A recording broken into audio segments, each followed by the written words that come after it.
आज हम एक ऐसी सर्वाइवल स्टोरी के बारे में बात करने वाले हैं जो सच में किसी थ्रिलर फिल्म से कम नहीं है। एक ऐसा खौफनाक हादसा जिसने इंसानी हिम्मत की सारी हदें पार कर दी और एक ऐसा गहरा रहस्य जो आज तक अनसुलझा है।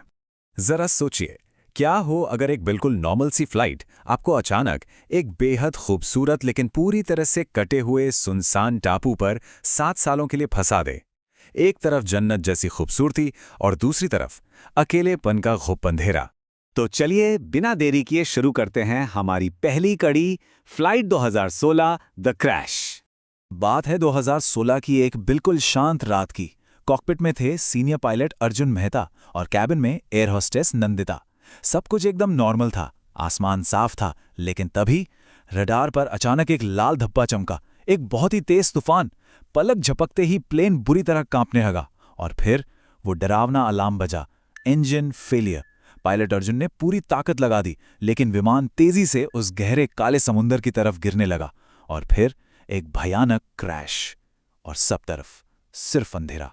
अब आते हैं अगले हिस्से पर, टापू पर वो शुरुआती दिन। जब अर्जुन को होश आया तो वो गीली रेत पर पड़ा था। चारों तरफ सिर्फ और सिर्फ विमान का मलबा बिखरा था। थोड़ी दूर पर उसे नंदिता दिखी। वो घायल जरूर थी, लेकिन शुक्र है जिंदा थी। और ठीक उसी पल उन्हें इस भयानक सच्चाई का एहसास हुआ कि वो इस अनजान टापू पर बिल्कुल अकेले हैं। अब आप सोच रहे होंगे कि उनके पास सरवाइव करने के लिए क्या-क्या था। सच कहूं तो ये लिस्ट बहुत ही डराने वाली है। सिर्फ 2 पानी की बोतल, कुछ बिस्किट के पैकेट, एक छोटा सा फर्स्ट एड बॉक्स और एक लाइटर, बस इतना ही। जाहिर सी बात है, इतने कम सामान के साथ वो ज्यादा दिन तक जिंदा नहीं रह सकते थे।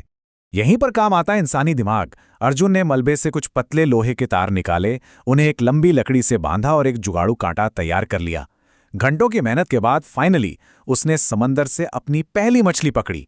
लाइटर से उन्होंने आग जलाई, जिससे ना सिर्फ जंगली जानवरों से बचाव हुआ, बल्कि अब वो खाना भी पका सकते थे।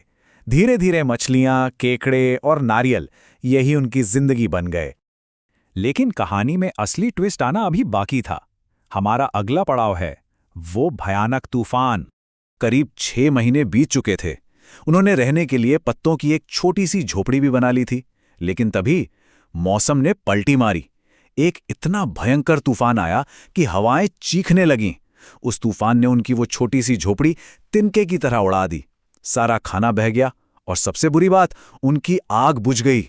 सोचिए, 6 महीने की पूरी मेहनत एक रात में जीरो हो गई। वो फिर से वहीं आ गए थे जहां से शुरू किया था, भीगे हुए और भूखे।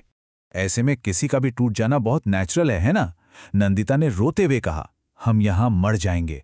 ये सिर्फ एक लाइन नहीं थी, ये उस गहरी निराशा की आवाज थी जब इंसान खुद को पूरी तरह बेबस महसूस करता है। लेकिन कहते हैं ना, जब सब कुछ खत्म लगे तब भी एक उम्मीद बाकी रहती है। अर्जुन ने कहा, जब तक हम सांस ले रहे हैं हम हार नहीं मानेंगे। और यकीन मानिए, इसी एक बात ने उन्हें फिर से उठ खड़े होने की ताकत दी। समय बीतता गया और अब हम पहुंचते हैं कहानी के सबसे रहस्यमयी मोड़ पर, द मिस्टीरियस ओल्ड कैंपफायर। हादसे को पूरे 3 साल हो चुके थे। वो टापू के माहौल में पूरी तरह ढल चुके थे। लेकिन एक दिन अर्जुन जंगल में थोड़ा गहरा गया और उसे कुछ ऐसा दिखा जिसने उसके होश उड़ा दिए। जरा इस पर गौर कीजिए। एक तरफ प्राकृतिक चीजें हैं, पेड़, रेत, जानवर, लेकिन दूसरी तरफ उसे क्या मिला? गोल घेरे में रखे हुए काले पत्थर और जली हुई लकड़ी की पुरानी राख। ये कोई इत्तेफाक या प्रकृति का काम तो बिल्कुल नहीं था। इसका सीधा सा मतलब था, वो टापू सुनसान नहीं था। कभी न कभी कोई और इंसान भी वहां रहा था। अब वो अकेलापन अचानक एक अजीब सी दहशत में बदल गया था। आपके दिमाग में भी यही आ रहा होगा ना कि आखिर वो आग जलाई किसने थी? और सबसे बड़ा सवाल, वो इंसान गया कहाँ? क्योंकि वहां कोई झोपड़ी नहीं थी, कोई सामान नहीं था, बस वो राख थी। चलिए आगे बढ़ते हैं। Fading hope and the weight of time. इस डरावने सस्पेंस के बीच 5 साल बीत गए। वो जब भी आसमान में कोई प्लेन देखते तो आग जलाकर धुआं करते, पागलों की तरह चिल्लाते, लेकिन हर बार प्लेन गायब हो जाता। इस बार बार की निराशा ने उन्हें तोड़ दिया था। नंदिता ने थक कर कहा, शायद दुनिया हमें भूल चुकी है। वो दर्द, वो अकेलापन सच में रुला देने वाला था।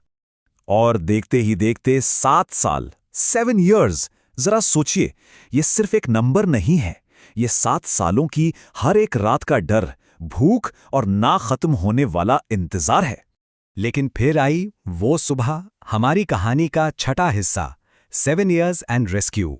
7वें साल की एक सुबह नंदिता की नजर समंदर की तरफ गई। एक जहाज।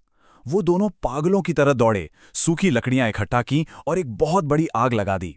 धुआं आसमान छूने लगा, लेकिन जहाज बहुत दूर था और वो धीरे धीरे मुड़ रहा था। नंदिता के आंसू बह निकले। क्या ये आखिरी चांस भी मिस हो जाएगा? वो आग में लकड़ियां डालती रहे और तभी आसमान से एक बहुत तेज गड़गड़ाहट की आवाज आई। उन्होंने ऊपर देखा तो एक रेस्क्यू हेलीकॉप्टर सीधा उनकी तरफ आ रहा था। जी हां, वो विशाल धुआं फाइनली काम कर गया था। जहाज भले ही मुड़ गया हो, लेकिन उस धुएं ने हवाई रेस्क्यू टीम का ध्यान खींच लिया था। वो 7 साल का बुरा सपना अब खत्म हो रहा था। अब आते हैं हमारी कहानी के आखिरी हिस्से पर, द लिंगरिंग मिस्ट्री। रेस्क्यू के बाद जब मीडिया ने अर्जुन से पूछा कि वो जिंदा कैसे रहे, तो उसने बस इतना कहा, हमने हार नहीं मानी। लेकिन हमारे इस विश्लेषण का एंड यहां नहीं होता। उस टापू का एक बहुत बड़ा राज अभी भी बाकी है। अर्जुन और नंदिता तो वापस आ गए, लेकिन वो पुरानी राख, वो कैंपफायर, उस इंसान का क्या हुआ जिसने वो आग जलाई थी? क्या वो कभी वहां से निकल पाया, या फिर आज भी वो उस टापू के किसी अंधेरे कोने में है? ये एक ऐसा सवाल है जिसका जवाब शायद ही कभी मिले। खैर, आज के इस विश्लेषण को हम इसी गहरे सवाल के साथ यहीं छोड़ते हैं। सोचिएगा जरूर।